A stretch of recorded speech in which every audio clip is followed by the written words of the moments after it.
Hello दोस्तों, आप सभी का फिर से स्वागत है एक कदम सफलता की ओर चैनल पे।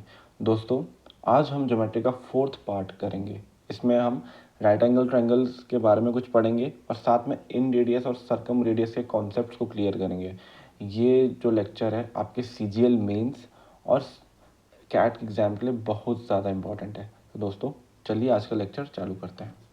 तो जैसे कि आप देख पा रहे हैं दोस्तों, ये एक राइट एंगल ट्रायंगल ABC है जो कि राइट एंगल एट बी में है, और बी से मैंने एक परपेंडिकुलर खींचा जो कि AC पे जाके मिलती है और वो D पे परपेंडिकुलर है। तो दोस्तों, यहाँ पे कुछ 4 रिजल्ट्स है, ये आपको याद करना है और मैं आपको याद भी कराऊंगा, टेंशन मत लीजिए। अगर आपको BD निकालना है दोस्तों, तो BD कैसे निकालेंगे? इसके एडजेसेंट के जो दो साइड है परपेंडिकुलर और जो बेस है, इसको इंटू कर दो अपॉन AC। और आप शायद जानते होंगे कुछ क्वेश्चन हम डायमेंशन से भी करते हैं, तो डायमेंशन से देख लीजिए। Metre into metre upon metre, तो एक मीटर मीटर कैंसिल होगा तो मीटर। डेफिनेटली BD के जो मेजरमेंट होगी वो मीटर्स में होगी, है ना। तो इसको काट देंगे, metre into metre upon metre, तो एक मीटर बचा, ठीक है। तो ये डायमेंशन का तरीका भी होता है, कुछ क्वेश्चंस में काम आ जाता है, तो हम आगे देखेंगे भी इस क्वेश्चंस को। और सेकंड में आपका आता है AD निकालना है दोस्तों, AD। अब देखो, उसको याद करने का तरीका क्या होगा? AD के सामने क्या है? AB है, तो उसका स्क्वायर कर दो अपॉन AC, हाइपोटेनियस को हमेशा देख सकते हैं आप, हाइपोटेनियस हमेशा नीचे आ रही है, डिनोमिनेटर में आ रही है, तो आप ये ऐसे याद कर सकते हैं। वैसे सेम CD निकालना है। CD कैसे निकालोगे? CD के सामने वाला साइड क्या है? BC, उसका स्क्वायर कर दो अपॉन हाइपोटेनियस AC, ठीक है। बहुत आसानी से आपको याद हो गया होगा दोस्तों। अगर नहीं हुआ तो एक बार वीडियो पॉज कर लीजिए, वापस से रिपीट कर लीजिए। और फोर्थ जो देखेंगे, एक रिलेशन होता है जो कि बहुत इंपॉर्टेंट है। 1/BD का स्क्वायर जो होता है 1/AB का स्क्वायर प्लस 1/BC के स्क्वायर के बराबर होता है, ठीक है दोस्तों।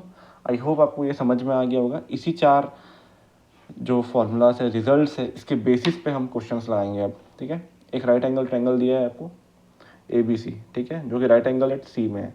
BC की लेंथ आपको दी हुई है 15 सेंटीमीटर और AC की जो लेंथ है वो आपको दी हुई है 20 सेंटीमीटर। तो आपको क्या निकालने बोल रहा है? CD निकालना है, ठीक है। तो आपको निकालना है दोस्तों CD। तो अब हम वापस इसको देखो, आप रिलेशन में चले जाइए। BD जब निकालना था तो इसके एडजेसेंट साइड से इंटू कर देते और अपॉन हाइपोटेनियस कर देते थे। तो CD क्या होगा? AC into BC upon AB। दोस्तों, AB कैसे निकालेंगे? ठीक है, AB कैसे निकालेंगे? क्योंकि ये अपना राइट एंगल ट्रायंगल है, तो पाइथागोरस थ्योरम लगा देंगे। 20 का स्क्वायर प्लस 15 का स्क्वायर जो कि होता है 25 का स्क्वायर, ठीक है।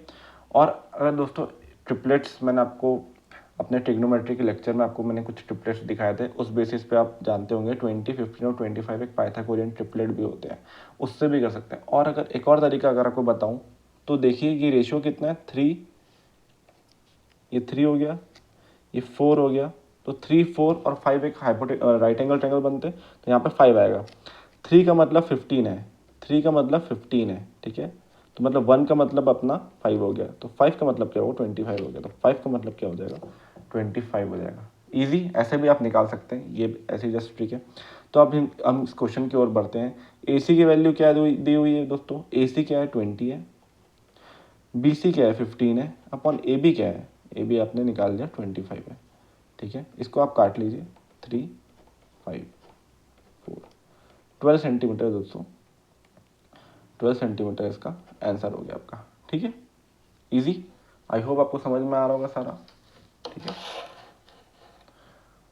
अब यहाँ पे हम जैसे कि आप देख सकते हैं सेकंड क्वेश्चन दोस्तों, सेकंड क्वेश्चन में जाते हैं। ये वाला, ये आपको सेकंड क्वेश्चन है। सेकंड क्वेश्चन में दोस्तों आप देख सकते हैं कि आपको दिया हुआ है, आपको निकालना है BD और BD upon CD। BD upon CD निकालना है दोस्तों, BD अपॉन CD। इसको मैं 2 मेथड से बताऊंगा आपको, ठीक है। एक ऑप्शन से बताऊंगा और एक हमारा जो ऊपर का फॉर्मूला है। ऊपर की फॉर्मूला से क्या होता है? BD की वैल्यू क्या हो जाएगी दोस्तों? BD क्या होगा? इसके सामने वाला साइड क्या है? इसके सामने वाला साइड AB है, तो क्या हो गया? AB square upon hypotenuse AC, ठीक है। वैसे CD क्या हो गया दोस्तों? CD हो गया आपका, सामने वाला साइड क्या है? AC है। सामने वाला साइड क्या हो गया?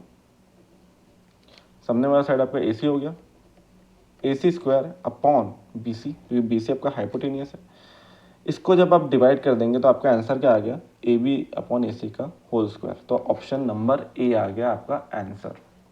ठीक है, पर हमें अगर लिखने का बिल्कुल मन नहीं कर रहा हो, 2 सेकंड में क्वेश्चन लगाना हो, B D upon C D, B D मतलब मीटर, सी डी मतलब मीटर, मीटर मीटर कैंसिल, मतलब यूनिट लेस हमें ऑप्शन चाहिए, यूनिट लेस ऑप्शन चाहिए हमें। ठीक है दोस्तों, यूनिट लेस ऑप्शन देखिए, ए आपका definitely metre upon metre cancel का स्क्वायर है, तो ये यूनिट लेस ऑप्शन बन रहा है। ये मीटर का स्क्वायर अपॉन मीटर है, मीटर का स्क्वायर अपॉन मीटर मतलब 1 मीटर आ रहा है, मतलब ये यूनिटलेस तो नहीं है। सेम यहाँ भी देख लीजिए, metre square upon metre unitless तो नहीं है, जैसे ये मीटर स्क्वायर अपॉन मीटर ये भी यूनिटलेस नहीं है, तो सिर्फ एक ही यूनिटलेस ऑप्शन है हमारे पास, वो है ए। तो आप ऐसे भी क्वेश्चन सॉल्व कर सकते हैं, बिना पेन उठाए आपका क्वेश्चन सॉल्व हो रहा है। ठीक है दोस्तों, बिना पेन उठाए आपका क्वेश्चन सॉल्व हो रहा है। आप कितना टाइम सेव कर रहे हैं आप समझ सकते हैं इस चीज़ से। अब देखिए दोस्तों, ये दो दो कॉन्सेप्ट है, एक है इन रेडियस और एक है सरकम रेडियस। बहुत ज़्यादा इंपॉर्टेंट कॉन्सेप्ट, ऐसे क्वेश्चन बहुत आते हैं, 2 से 3 क्वेश्चन आपको सीजीएल मेन से दिख जाएंगे इसके। तो 3 ट्रायंगल है, S R equals to area, ये इन रेडियस का कॉन्सेप्ट है, ये आपको हर एक ट्रायंगलों में अप्लाई हो जाएगा, स्केलन में, राइट एंगल में, अपना इक्विलेटरल ट्रायंगल, आइसोसेलेस ट्रायंगल, सब में ये अप्लाई होता है। ठीक है, ऐसा होता है आपका सेमी पेरीमीटर। सेमी पेरीमीटर क्या होता है, तीनों साइड का सम अपॉन 2, तीनों साइड का सम अपॉन 2 होता है। ठीक है, आर तो आपका इन रेडियस हो गया, ए हो गया डेल्टा, ये डेल्टा का साइन है, इसका मतलब होता है एरिया। ठीक है, राइट एंगल ट्रायंगल में बात करें तो इन रेडियस जब निकालना हो आपको तो कैसे निकालेंगे, perpendicular plus base minus hypotenuse upon 2, ये हो गया आपका इन रेडियस का डायरेक्ट फॉर्मूला, इससे आप इजीली निकालेंगे। इक्विलेटरल ट्रायंगल में अगर आपको निकालना हो तो कैसे निकालेंगे, जो भी साइड दिया है अपॉन 2√3, साइड अपॉन 2√3। ठीक है, ये इजी सा फॉर्मूला है आपके पास। सेम देखिए सर्कम रेडियस। ठीक है, सर्कम रेडियस कैसे निकालते हैं, ए बी और सी आपके तीनों साइड है ट्रायंगल के, A into B into C upon 4 times area of that triangle, ये आपका हो गया सर्कम रेडियस निकालने का तरीका। और अगर राइट एंगल ट्रायंगल है तो कैसे निकालोगे, जो भी हाइपोटेनियस है अपॉन 2 कर दोगे, आपका सर्कम रेडियस आ जाएगा। इक्विलेटरल ट्रायंगल में क्या होगा, साइड अपॉन √3, यहाँ पे साइड अपॉन 2√3 था, यहाँ पे साइड अपॉन √3। दोस्तों राइट एंगल ट्रायंगल में आप जानते होंगे वो जो सेंट्रॉइड का जो रेशियो होता है ना 2:1, आपको याद आ रहा होगा प्रीवियस लेक्चर में, जो 2 होता है ना वो आपका सर्कम रेडियस होता है, जो 1 होता है वो आपका इन रेडियस होता है। इसलिए दोनों के जब रेशियो निकालते हैं तो उसका जो रेशियो होता है वो 2:1 का आता है, सर्कम रेडियस अपॉन इन रेडियस का। मैं आपको आगे बताऊंगा, आपको समझ में आएगा, टेंशन मत लीजिए, क्योंकि अभी तो बहुत सारे लेक्चर्स हैं इसके, ट्रायंगल्स और सर्कल्स के। तो दोस्तों अब सबसे ये एक ऐसा क्वेश्चन है जो कि आपको एक क्वेश्चन में ही सारे कॉन्सेप्ट बोलते हैं ना क्लियर करने वाला क्वेश्चन है, बहुत ही अच्छा लेवल का क्वेश्चन है, कैट में डेफिनेटली कैट की स्टैंडर्ड क्वेश्चन है, बहुत अच्छा क्वेश्चन है। तो आप डेफिनेटली इस क्वेश्चन को पढ़िए। 2 राइट एंगल ट्रायंगल्स है, एक हो गया आपका बी सी डी और एक हो गया ए सी बी। ठीक है, और बी सी जो है वो डायमीटर है। ठीक है, डायमीटर है इस सर्कल का, और सर्कम रेडियस दिया हुआ है आपको इस सर्कल का 2.5 सेंटीमीटर, सर्कम रेडियस 2.5 सेंटीमीटर है। बीडी की जो वैल्यू है, बीडी की वैल्यू है 3। दोस्तों सर्कम रेडियस दिया हुआ है, सर्कम रेडियस दिया हुआ है 2.5, तो डायमीटर कितना हो गया, रेडियस अगर 2.5 सेंटीमीटर है तो डायमीटर क्या होता है, 2 into radius equals to 2 into 2.5 equals to 5 centimetre. और डायमीटर क्या है आपका, बीसी डायमीटर है, तो बीसी क्या हो गया 5 सेंटीमीटर। आपको याद आ रहा होगा दोस्तों, आपको याद आ रहा होगा जो हमारा जो रेडियस होता है, ये आपका हो गया पाइथागोरस ट्रायंगल हो गया। ठीक है, पाइथागोरस थ्योरम के बाद में आप 5 3 यहाँ पे हो गया 4 सेंटीमीटर, 5 3 हो गया, यहाँ पे आपका आ गया 4 सेंटीमीटर। आपको मैं क्या कह रहा हूँ, ए भी निकालना है। अभी हमने एक फॉर्मूला पढ़ा था, बीडी के सामने वाला साइड क्या होता है, बीसी। ठीक है, बीडी कैसे निकालते हैं, बीसी का स्क्वायर अपॉन ये हो गया हाइपोटेनियस अपॉन ए बी। ठीक है, बीडी का स्क्वायर अपॉन बीसी का स्क्वायर अपॉन ए बी हो गया। तो बीडी की वैल्यू दी हुई है आपको 3, बीसी की वैल्यू 5 है, तो 5 का स्क्वायर अपॉन ए बी ये निकालना है हमें। ए बी क्या आ गया 25/3। क्या क्वेश्चन था, मज़ा आ गया, बहुत अच्छा क्वेश्चन था, दोनों कॉन्सेप्ट लग गए, आपके सर्कम रेडियस के कॉन्सेप्ट भी लग गए, आपको जो मैंने 4 रिजल्ट्स बताया उससे कॉन्सेप्ट भी लग गए, सारे कॉन्सेप्ट लग गए दोस्तों। अगर आप इसे पाइथागोरस थ्योरम से करने जाएंगे तो ये बहुत ज़्यादा बड़ा क्वेश्चन बन जाएगा और वेस्ट हो जाएगा, जो कि हम इसलिए स्मार्ट वे से स्टडी करेंगे और बेस्ट वे से स्टडी करेंगे, और बाकी जितने भी एस्पिरेंट्स हैं, जितने भी अलग अलग चैनल को फॉलो करते हैं, उनसे हम एक स्टेप आगे रहेंगे और हम एग्ज़ाम क्रैक भी करेंगे, ठीक है। और यहाँ पे देखिए, in radius of circle 10 centimetre है, area of circumscribed triangle is 80 centimetres का स्क्वायर, ठीक है। Find the perimeter of triangle. अब देखो दोस्तों, हमने इन रेडियस से कॉन्सेप्ट पढ़ा है, एस आर इक्वल्स टू ए, ठीक है। एस आपका होता है सेमी पेरीमीटर, सेमी पेरीमीटर मतलब क्या होता है, पेरीमीटर अपॉन 2, पेरीमीटर अपॉन 2 होता है सेमी पेरीमीटर, ठीक है, पेरीमीटर अपॉन 2।